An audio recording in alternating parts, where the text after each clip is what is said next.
అమ్మా ఎంత గొప్ప నవ్వు నవ్వావమ్మా, చిన్న చిరునవ్వు నవ్వావు. అమ్మ నీ చిన్న చిరునవ్వు ఎంత పవిత్రంగా ఉందో తెలుసా?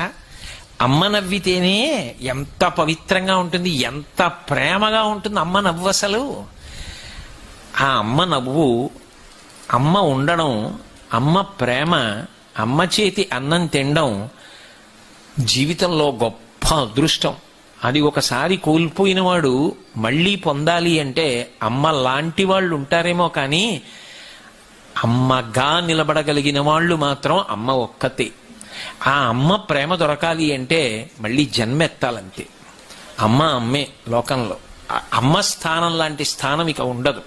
అందుకే అమ్మ చిరునవ్వు అంత పవిత్రంగా ఉంటుంది, అంత ప్రేమగా